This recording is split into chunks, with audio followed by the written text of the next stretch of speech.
Hollywood actor Michael Madsen died in his California home on Thursday morning, U.S. media reported. He was 67. The news of his passing sent shockwaves through the film industry. His colleagues, fans, and critics alike mourned the loss of a man who had left an indelible mark on the world of cinema. Madsen was not merely a character actor. He was an icon of brooding masculinity, a fixture in American film noir, and a beloved anti-hero whose presence lit up the screen with intensity and gravitas. His death has left a gaping void not only in Hollywood but also in the hearts of those who admired and respected him, both personally and professionally. He was found unresponsive by authorities responding to a 911 call at his Malibu home and pronounced dead at 8:25 local time, 15:25 GMT, according to The Hollywood Reporter. The moment was surreal for many who had followed his career for decades, one that had been both turbulent and triumphant. Paramedics arrived swiftly, but despite their efforts, nothing could be done. His passing marked the end of a cinematic era. Tributes began pouring in from fellow actors, directors, producers, and longtime collaborators who remembered him as a loyal friend, a fiercely talented performer, and someone who never lost touch with his humble roots despite the fame that followed him. He is believed to have died of cardiac arrest, according to a representative. This news, while medically straightforward, only hinted at the complexity of the man who had lived so vividly and with such intense emotional depth.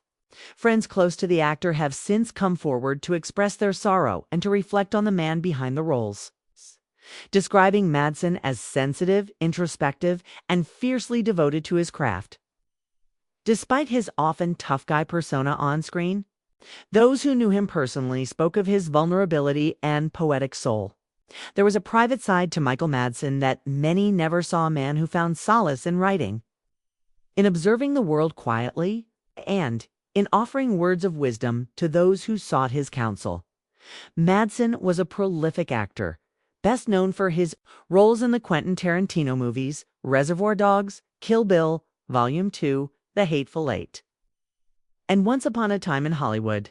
In Reservoir Dogs, one of the seminal movies of the 1990s, he played the thief, Mr. Blonde, described by fellow characters as psycho, and shocked audiences in a scene where he cut off a policeman's ear. That moment would become emblematic of Madsen's ability to blur the lines between menace and charisma, making his performance unforgettable. It wasn't just violence for shock value. It was the eerie, calm, and dark humor he brought to it that made audiences squirm and simultaneously admire his control. The scene became one of the most iconic moments in cinematic history, often referenced in pop culture and studied by film students for its raw intensity. During a career spanning for decades, Madsen took on a number of TV roles as well, showcasing his adaptability.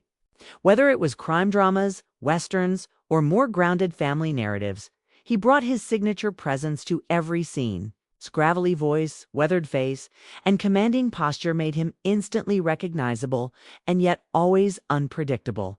He was never typecast. He transcended genre boundaries and showed audiences that he could be the heart of a story as easily as its menace. Shows from the 80s and 90s through the streaming era of the 2000s benefited from his involvement, as he was one of those rare performers whose appearance added gravity to any episode or arc, in both TV and film.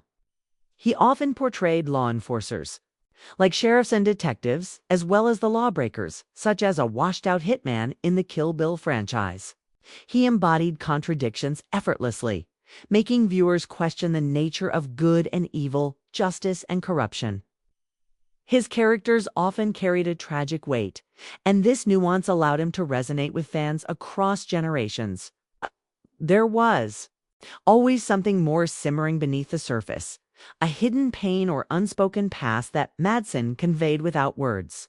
It was in the silences between his lines, the glances, the quiet moments of rage or reflection, where the depth of his performances truly lived in recent years. He lent his voice to video games, including Grand Theft Auto 3 and the Dishonored series. Even in these roles, his performances were layered, proving that even in digital form, his presence could command attention.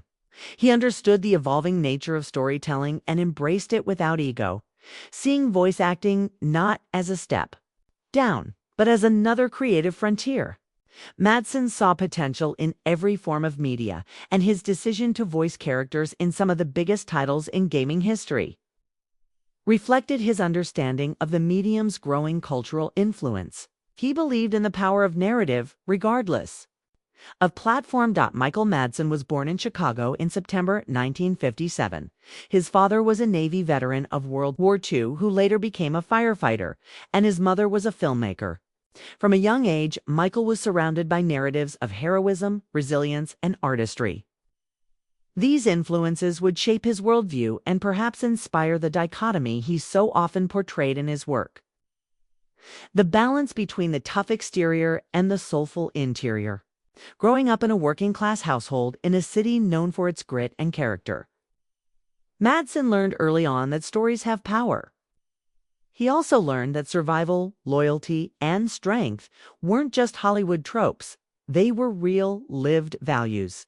He was the brother of Virginia Madsen, who is known for several movies, including Sideways, for which she was nominated for an Oscar and Golden Globe.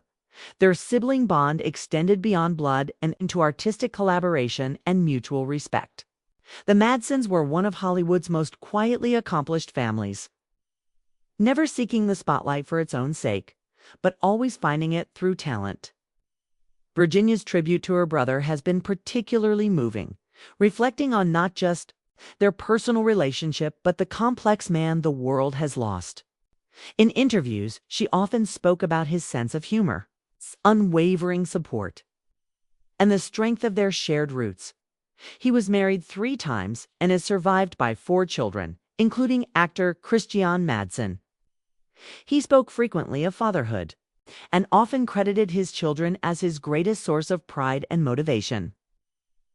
Despite the chaos of life in Hollywood, he made time for his family, and those closest to him have described him as a deeply loving, if sometimes conflicted, father. His legacy lives on not just through his performances, but through the lives he shaped as a parent. Christian Madsen has often cited his father as a guiding force in his own acting journey, highlighting not just the professional advice, but the life lessons he inherited. Madsen divorced his wife of 28 years, Deanna, in 2024, over the death of their son Hudson, according to People magazine. The tragedy of losing a child left a mark on him that never fully healed. Friends say that after Hudson's death, Michael's demeanor changed. He became more introspective, more withdrawn. While he continued working, the fire behind his eyes dimmed slightly. It was a loss that redefined him and perhaps deepened the sorrowful layers in his later performances. Grief, after all, has a way of reshaping even the strongest among us. Michael began writing more poetry after his son's death, and some of it was shared with close friends. His writing reflected themes of loss, memory, hope, and the burden of time. "My brother Michael has left the stage," his sister Virginia wrote in a statement to Variety. Her words echoed the sentiments of countless fans and collaborators who felt the weight of his departure. The phrase captures both his dramatic flair and the sense that his life was one extended performance, a role played with sincerity, struggle, and sporadic joy. Virginia also described how her brother had begun working on a personal memoir in recent months, hoping to share his experiences in his own voice and filtered and honest. He was thunder and velvet, mischief wrapped in tenderness, a poet disguised as an outlaw, a father, a son, a brother, etched in contradiction, tempered by love that left its mark. These words paint a portrait of a man too vast to be boxed into any one archetype. Thunder and velvet, a perfect dichotomy for an actor who could rage like a storm one moment and whisper like a breeze the next. He was mischief, yes, but also tenderness, someone who could be as threatening as he was healing. His poetry was often personal, raw, and brutally honest. The outlaw image was just a layer of his truth. Deep down, he was always seeking connection, meaning, and redemption. In many ways, he represented the dualities of human nature, the war between light and dark, chaos and calm, laughter and grief.